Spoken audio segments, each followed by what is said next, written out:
Selon les autorités à Kharkiv, une roquette, 4 bombes aériennes guidées et 53 drones de type Shahed auraient frappé la ville pendant la nuit. 2 quartiers de Kharkiv sont particulièrement touchés. Dans l'un de ces quartiers, ils décrivent la cible principale comme une entreprise civile. Souvent, c'est l'expression que les autorités ukrainiennes utilisent pour désigner une usine, mais je n'ai pas confirmation de cela.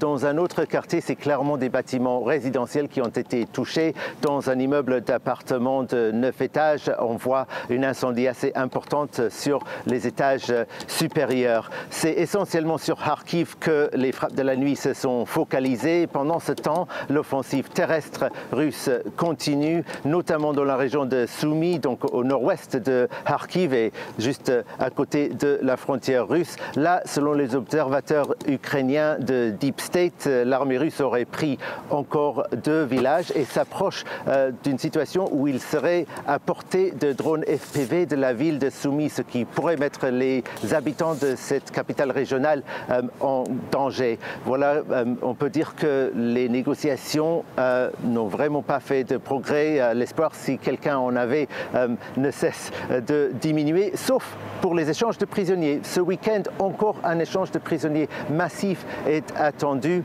On va voir si il va se produire après ces frappes intensives, mais l'idée c'est que 500 prisonniers de chaque côté doivent être échangés.